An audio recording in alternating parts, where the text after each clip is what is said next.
Thanks for having me, Danielle. I'm looking forward to this.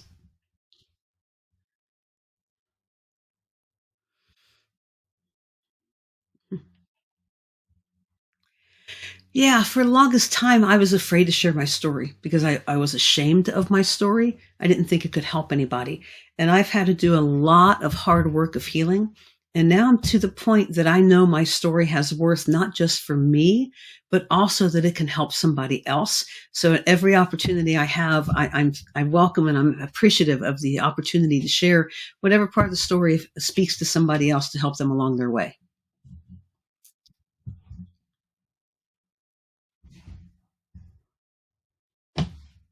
Mhm.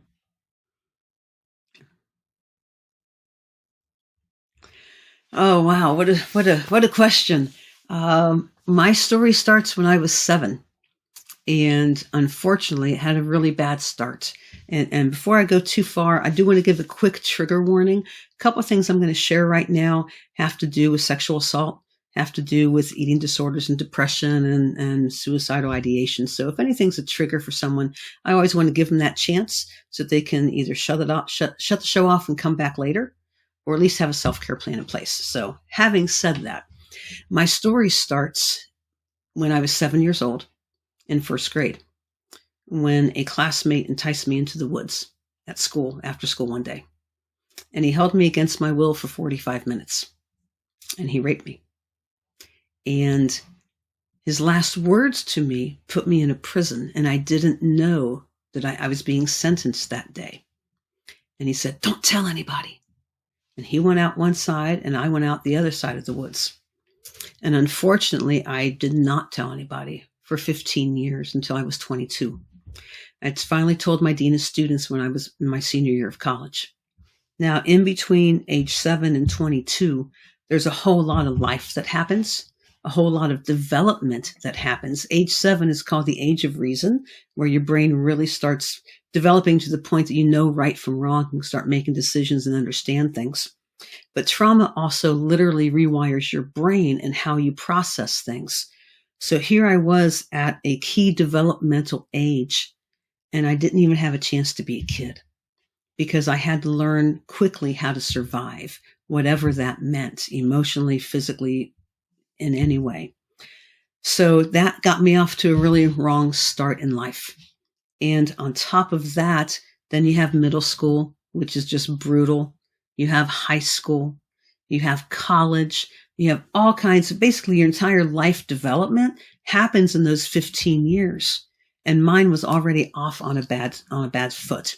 So because of that, I developed an eating disorder late high school, early college. Even before then, I considered suicide. I was experienced depression and anxiety. Um, over time, my family ended up becoming a dysfunctional family for a while. My dad was an alcoholic. Was 32 years sober though, and now. And but with that, there's a whole nother aspect of things that come in. There was sexual assault from another neighborhood kid. So there was rejection. My best friend, when I was 16, very impressionable age. My best friend, we were best friends since 6th grade. So here we are, sophomores in high school. She was moving out of state, and she had me overnight one night, and she told me that her other friends had a going away party for her, and I wasn't invited because they didn't like my quote unquote personality. So I didn't cry a tear for 2 years because of that, from the rejection. So I had all this happening in 15 very instrumental years of life. So when I finally told my secret, when I was 22, a few months before I graduated college, it was freeing to tell somebody. It was also petrifying to tell somebody. And even then, that was been 1986. But it really wasn't until 2008, 2014, that I really started dealing with the rape in the depth that it needed to be dealt with in therapy. So that even then, that's another 30 years. So we're talking over 4 decades since the event until I'm actually finally dealing with it. All of the lies that I learned through that event, all of the lies that I told myself and the ones that I thought other people were telling me became my reality. And I believed that I was a waste of space. I believed I was too screwed up, too far gone, and there's no way God could love me. And in 2014, there was a movie that came out called Ragamuffin, and it's based on the life of the late Christian musician Rich Mullins. I'm a Christ follower, so that's my frame of reference for everything. And that movie was a really hard watch for me, because, especially the first 20 minutes, because of how much I related to so many different things. Later that year, the people who did the movie and the family and friends of the musician who were involved with it held a retreat to continue the conversations of the themes of the movie. And one of those themes had to do with authenticity and taking down our masks and being real and genuine. And it was something that I was craving and I didn't know how to get, because I was full of shame about my story, like I mentioned at the start, because I was ashamed of my story as well. And I didn't know if people would love me. And I didn't know if I was willing to risk that rejection again, because it hurt so bad the first time. It took a little bit until I signed on for the retreat. And when I went with a very focused mindset. And I had told my counselor 6 weeks prior, I said, I just want to be authentic. Because what had happened with that was my brother had served 18 months in prison for a drunk driving accident. He had gotten home that fall, saw some people in town, and they said, man, I haven't seen you for a while. Where have you been? He said, in prison. And in my judgment, if anyone had reason to be ashamed of their story, I judged that my brother did, because usually people getting out of prison really don't want to tell the world about it. So when I heard him say that and own his story and be bold about it, I was really challenged and convicted by that. So I looked at my counselor and said, I just want to be authentic. Get me ready. We spent 6 weeks talking about my fear and the anxiety and all the thoughts going through my head. So that when I got there, I was able to really just take in the material and really experience love and acceptance for the first time. And that weekend was pivotal for me. And that's what started my healing journey. And there's so much more, but that's a long-winded answer to where the story starts.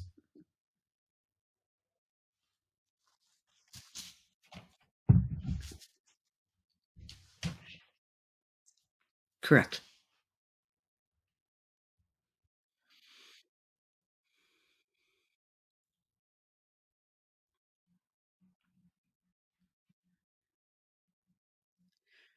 No, this is when I was in college. This was long before the retreat. This was back in 1986. I didn't know the secret needed to come out. Here's the thing. When we have secrets, they want to come out and they will come out in some way. Up to that point in time, it was coming out through me hurting myself in terms of not eating right with the eating disorder and the depression and all those things. That's how it was coming out before. My dean of students had been my confidant all throughout college, and he was giving me some homework assignments my senior year to help me get ready to go into the workforce. And I don't remember what the homework was. We were going over it one day, and he asked a question, and I just started off on this monologue, which ended with the line, well, when society tells you not to say anything. And I wasn't looking at him. I was looking at the carpet. And Ed asked, he said, Sue, did somebody hurt you? And I said, yeah. He said, your parents? I said, no. Somebody else? I said, yeah. He said, what happened? I didn't know that the story wanted to be told. I didn't really expect it ever to be told. And it was told because somebody asked the pointed question at the right time, because he could tell something was going on. The story found a way to get out because it needed to.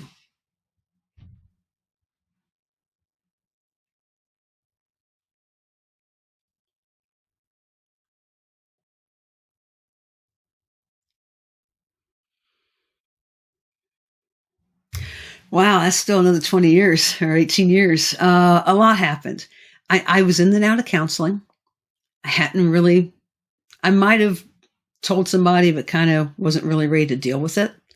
And a lot of the counseling dealt more with trying to help me with current life situations and stuff. We never really got to it. And I don't even know if I might have told one of them. I really don't remember anymore. But, there was a desire to try to find some healing, but I was still so scattered. And I don't know, I was really ready for that just yet. So even though I was in and out of counseling, I wasn't making any headway on things in terms of the sexual assault. Somewhere between 86 and 2014, now I had come to Christ and become a Christ follower this summer before my senior year of college. So within about a year before my story came out, I came to Christ. And I was doing a lot of things, but I was still trying to prove my worth. I was over involved in things because I was insecure and I needed to be seen to feel like I mattered. So I was, in a sense, crying out for attention in all kinds of ways that looked good. But underneath, I knew what they were. I needed to be seen to know that I mattered, because I still didn't believe that I mattered at that point in time. So between 86 and 2014, there was a lot of that going on. Just a lot of that going on. There was more pain, 2008 is when I first met up with the counselor I'm with now. And that happened because a very dear friend of mine passed away in 2005. 3 years later, I was grieving her as if it was yesterday. And all of my eating disorder red flags started coming back. So my pastor helped connect me with this person. But even then, even in the second session, it came out about the rape. She looked at me and said, "Sue, this is huge. Have you ever dealt with it, worked it through with anybody?" And I looked at her and said, "I wouldn't know what it looks like to say I worked it through. So I guess that's your answer." But even then, it took us 6 years before we could deal with it. And I have a fantastic relationship with Amanda. She's my counselor. And we have both said that we had to get me stronger in the present before we could go back to the past. So those 8 years or 6 years from 2008 to 2014 were very pivotal and foundational, not only in building a relationship with her, but learning to trust myself, learning to draw some boundaries, learning to communicate for myself, a lot of skills that I would end up needing as I started dealing with the rape.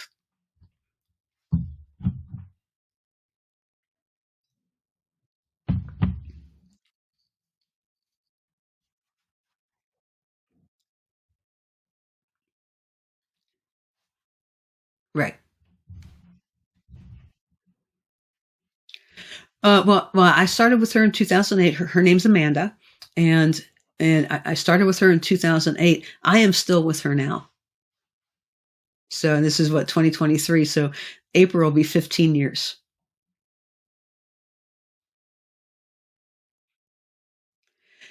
The retreat was very special. I laid a little foundation for it.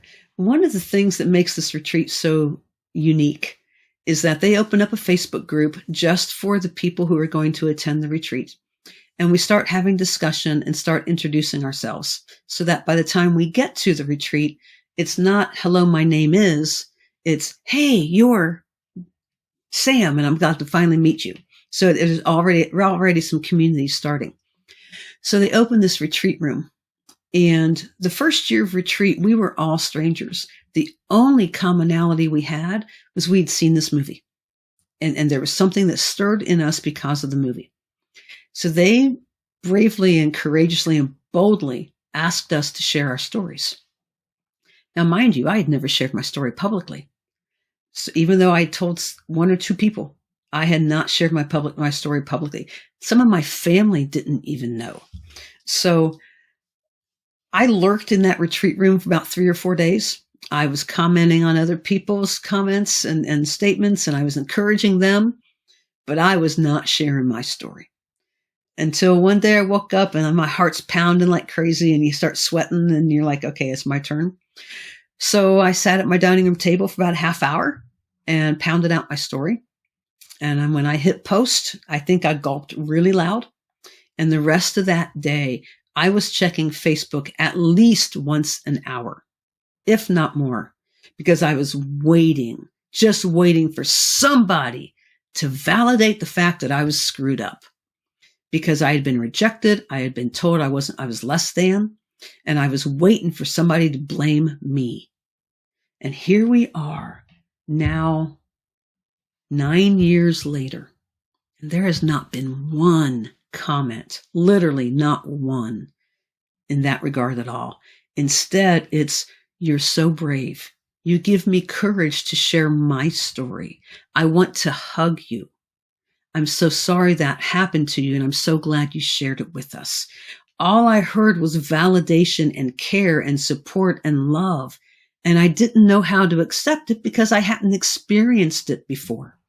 So by the time we got to retreat, everyone knew my story, and I kind of felt like I was living it out there as God was doing some really deep healing in my life. But it was also a very safe place because I could just be. I could take off my mask. And that first year at retreat, the big thing that happened for me is I had to own my story. Because up to this point in time, I was in denial about my story. I didn't like my story. I hated my story. And I hadn't owned that these events had happened to me. So the first year, I simply had to own my story. And that alone was freeing. I went into that retreat thinking, calling myself the holy exception, because I was believing the lie that everything, and here are all the generalities, everything in the Bible was good enough for everyone else but me, because I was too screwed up, too far gone, and a waste of space. But instead, I walked away from there saying, Jesus Christ not only loves me, he likes me, and he's absolutely head over heels in love crazy about me. And I had never had that experience. So that started the retreat, and it built each year after. I've gone to retreat every year since, and each year there's been another stepping stone in the healing journey. Mm-hmm. Yeah. Every year. In fact, we're in mid-February. So in about 2 months, we've got retreat the weekend after Easter for April 2023. We have our next retreat. And then in September, we're down in Tennessee for a retreat. So we now do it twice a year. Oh, new people. We love it. I think we have like 10 new people coming right now, which we absolutely love. We want more new people. This is not a club. It's a family. Well, and families always want to expand. So we love it.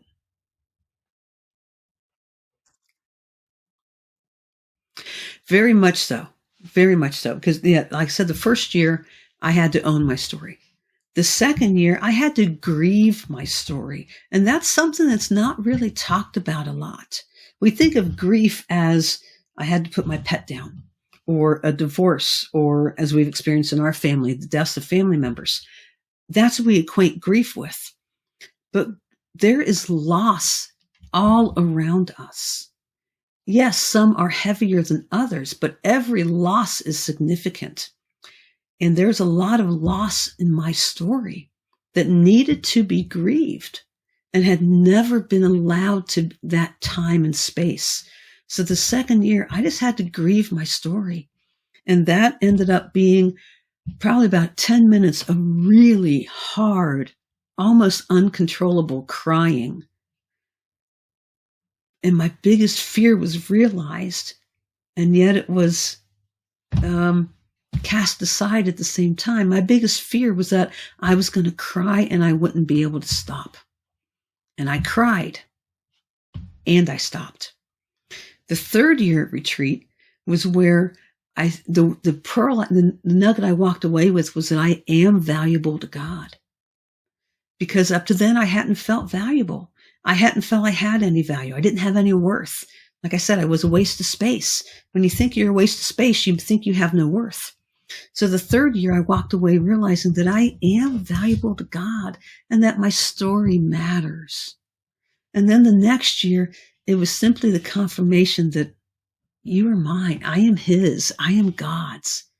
So it just kind of sealed that deal all the more. So each year built on the next. And it was after the second year in 2015, after the grieving of the story, I started writing my book. And that was right after, 2014 is when we started dealing with the rape. 2015 is when I started writing my book. Now, I also was because my eating disorder was coming up and because of all the emotions, because emotions and eating disorders are enemies almost, supposedly. So when I was dealing with all the emotions from the rape and then my story and everything, all of my eating disorder patterns started coming back. So we enlisted the help of a dietitian. And even with that, now I threw another coin in the fountain because now I had to start figuring out how to eat right.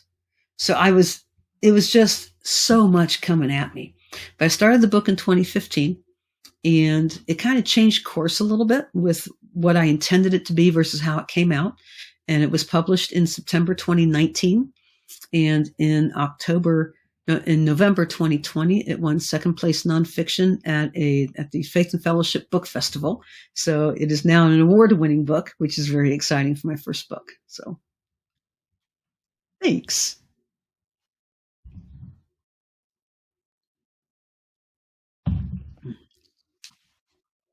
Oh yeah.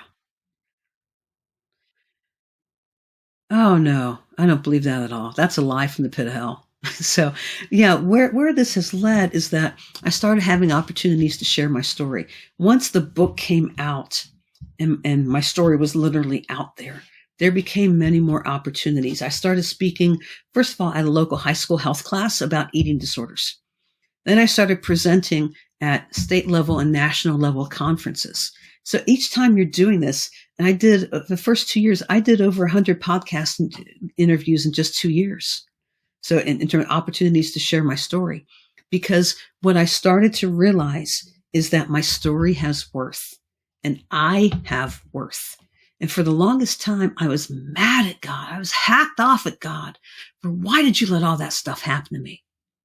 Why any one of those things is a lot for a life. And all of it came crashing down to me. Why, God? I want to know why. I was mad. And what I realized is that while God did not cause any of it to happen, at the same time, he has worked it for good. Because through this, I, first of all, have found healing. And now I am strong enough because I have so many things that I relate to. I have a wide audience to which I can relate and connect and share stories and help somebody else. It has led to founding My Step Ahead, which is my business name. And the concept is that you only have to be a step ahead to help the person behind you. Because we tend to think we have to have it all figured out, whatever that means, before we can be of use, before we can help somebody else. And we only have to be a step ahead of somebody else. All of us are a step ahead of somebody, which means while I'm still reaching out to my counselor who's ahead of me, I can reach back to someone who's a step or two behind me, and we have a human chain of support. So that's the concept behind the business. And then within that, last November, so just 3 months ago, My Step Ahead launched the Dare to Believe movement. And it is simply, I dare you to believe that you matter. Because I have become convinced in my speaking engagements, in one-on-ones. I'm also a master certified life coach. So in coaching and all the opportunities I have, I am convinced that until the question of do I believe that I matter is answered once and for all with a solid answer, no other change will be permanent. And this is all part of what I've gone through. So usually what you go through becomes what your passion becomes. So I have done a total 180 in relating with myself, in relating with my story. While I don't like what happened to me, I appreciate and love how it can now be used to help others. I am a voice of hope to those struggling. I'm a lighthouse of hope for people who have lost their way. There is no greater joy in life than to help somebody else. While I'm still figuring it out, we have lost 2 family members in 7 weeks, my dad and my last uncle. I by no means have it all figured out. That's why I have my counselor. But you know what? Last week at my uncle's service, my cousin, who just lost his dad, looked at me and said, "You know, Sue, you're only 6 weeks ahead of me on this. But what can you tell me? What have you learned so far?" Because he lost his mom 5 months prior. So that his mom and dad they're both in their 90s. They both passed within 5 months of each other, on top of my dad. So do I have it figured out? No. Internally, I'm still reeling over my dad and trying to figure out where I just landed. But at the same time, I can look at my cousin and say, Joe, what I do know so far, because I'm still figuring it out, is it's similar and it's different. And draw on that experience. So no matter what we're going through, someone else can learn from it. And as we make peace with that part of our story, that it might just be a small part of it. That little bit can be used to encourage somebody else while you're still figuring out everything else. So the Dare to Believe movement is all about that, of daring to believe that you matter right here, right now, no matter what is going on in your life.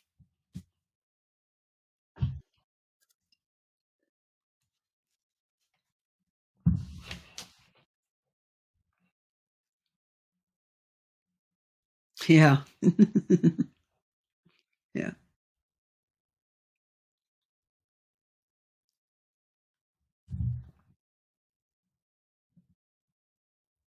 Mhm. Because he showed me his faithfulness. It is okay to be hacked off at God. It is okay to ask God why. It is okay to yell and scream and tell him you just don't get it. And it's okay to tell him you don't like him. He still loves. Gee, go ahead.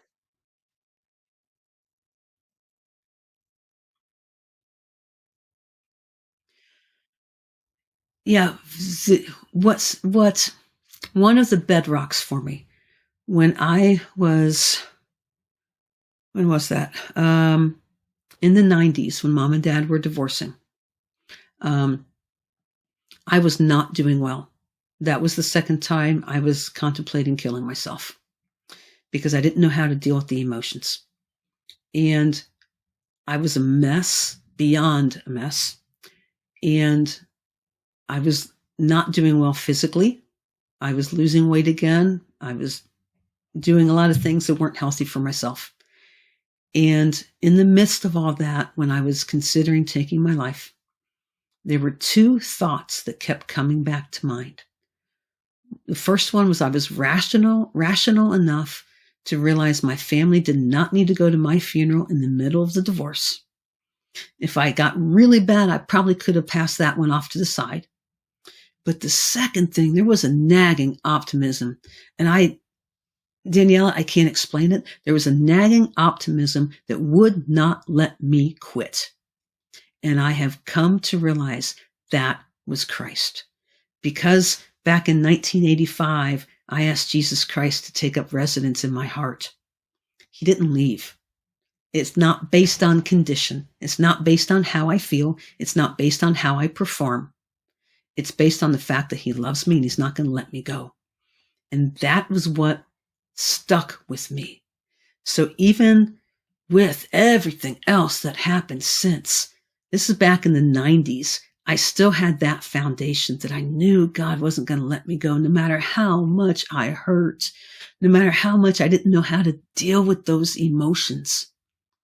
So he got me through that. He showed his faithfulness. And it's the only thing that gives my life purpose. It's the only thing that makes sense, as my dad says. And it's the only thing that keeps me going because it gives meaning to the mess.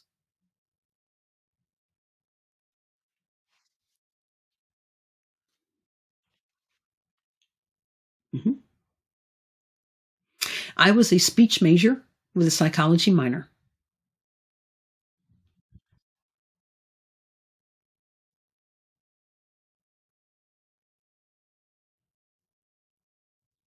Oh yeah. Oh yeah. That's when I said earlier that I was insecure and trying to prove myself by being seen. That was because I didn't have a lot of friends.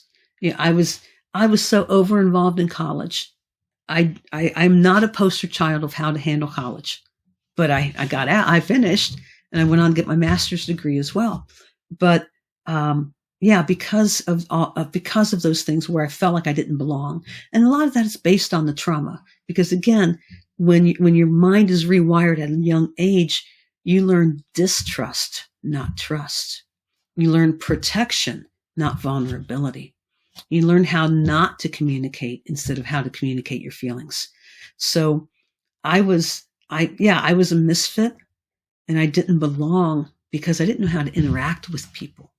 But um, even with that, the speech major, going on to get my master's in college student development, all those things gave me reason to live, gave me purpose, um, and helped me see already that I had something to offer before I even knew it.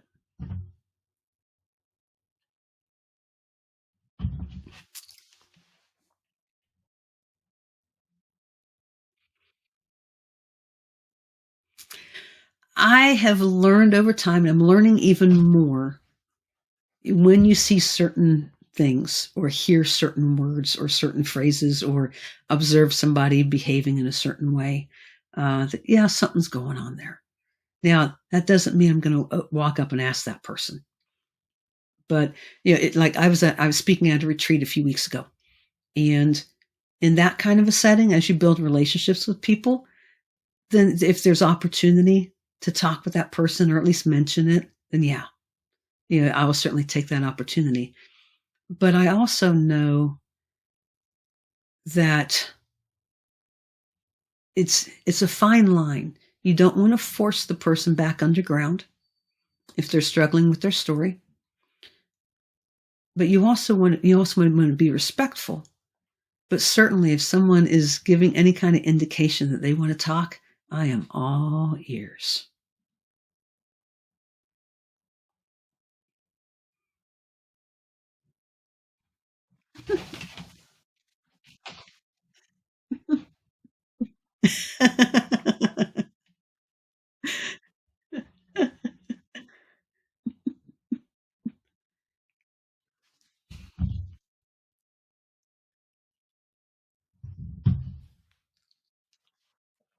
Mhm.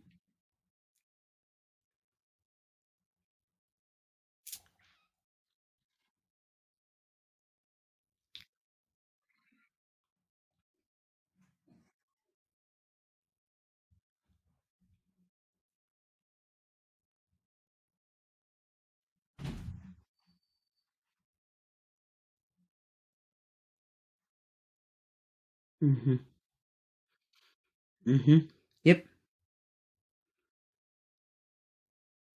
Right. Mhm. Just the way that question is phrased, what happened to you? When someone, if I were to ask you, Danielle, what happened to you? My sense is you probably get a little defensive, a little guarded of what do you mean and how much do I want to tell you as compared to tell me your story. It's a whole different thing. It's almost as if, what happened to you has some judgment to it as compared to, tell me your story. What's your story? You know? Hmm. Right. Right. Yeah. Hmm. Right. Right. Right. Oh yeah. Yeah. No, very much. Yeah. I understand. Yeah.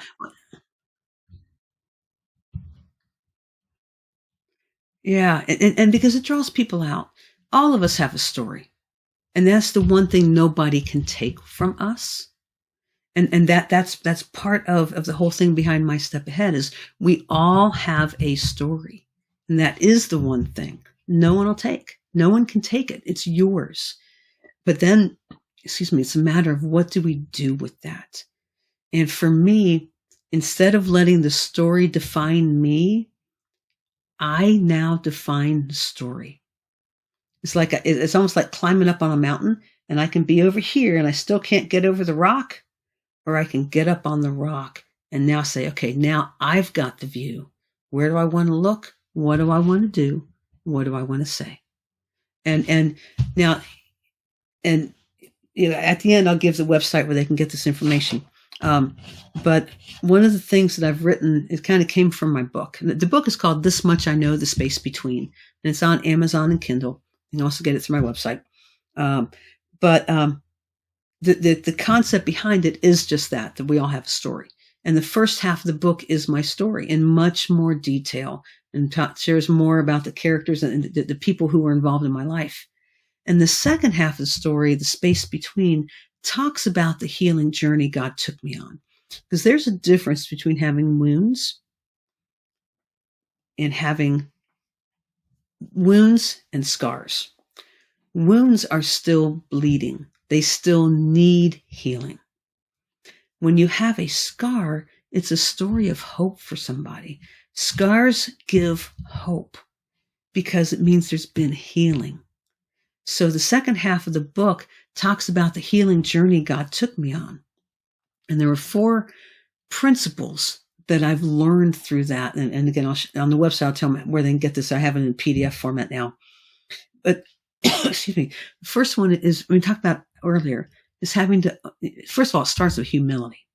Before you go anywhere, if you're still in denial about your story, if you're still trying to come off as better than you really are, more together than you really are, then that's pride. And it's protection. So the first thing I've learned is just the need to be humble about the story, that humility is not a bad thing. The second one then leads into the owning your story, like I talked about, and then grieving your story, and then daring to believe that you matter.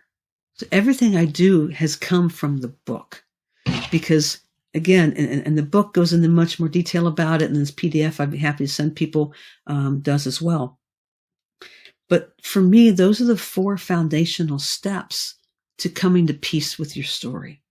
You can't change the story. You can't change the past. What we can control and manage is what effect we let that have on us. Does it define you, or do you define it? I no longer call myself a rape survivor. I'm a survivor turned thriver, is what I am now. I've survived more than a rape. That's just one part of the story. I've survived a heck of a lot. And I'm thriving because of the grace of God, and because of letting Him loose in my life, and letting Him do the deep work of healing. Because here's the thing. We like to make our wounds look good. When you cut yourself, you might put a Band-Aid on it. But if you haven't washed out that wound, if you haven't put some antibacterial cream on there or something, you risk it getting infected. And then it starts to ooze, so you throw another Band-Aid on top, trying to hide it because you don't want to have to deal with it.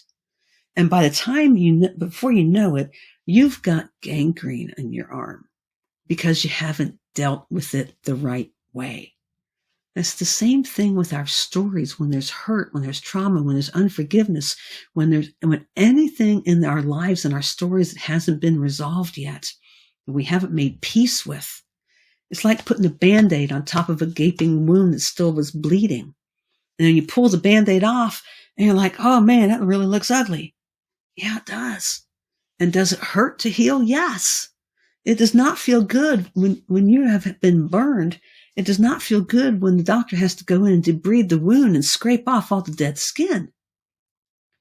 But it's part of healing, because you're not going to get where you want to go without letting that happen.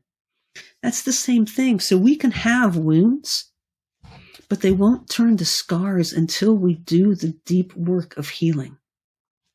And when we do that deep work of healing, we then find ourselves coming out the other side and saying, that is no longer my identity. It's a part of my story, but it does not define who I am.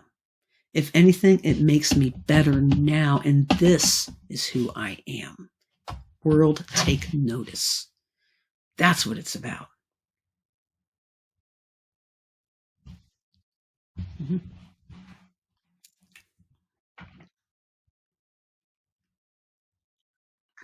Mm-hmm. Great.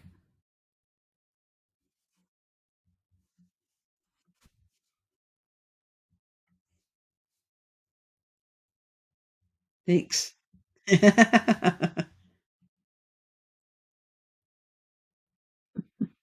Sure, I appreciate that. And just real quick, for those listeners that might not be able to see the show notes, the book again is This Much I Know, The Space Between. You can find it on Amazon and Kindle. I've got two websites for you. The first one is SueBowles.com. That's my website. You'll find all my social media there. You'll find everything there. There's also a link to where you can buy the book on the website. As I said, I am a master certified life coach.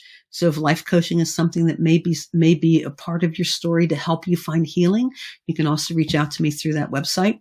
The last name is spelled Bowles. And then finally, I mentioned the Dare to Believe movement. That is something that is really starting to pick up steam. More and more people every day are signing on for the updates. We're getting ready to put some more content on the website. The vision is by maybe June or July of 2023, have an online community of people who are just willing to take risks or ask the hard questions or support somebody else. So that website is daretobelievemovement.com. And then through that, when you sign up for the updates, I'll get you, actually you'll be taken to a link to be able to download that for what we call the first 4 steps of healing, that PDF I mentioned. So that, again, that website is daretobelievemovement.com. Thank you, Daniela.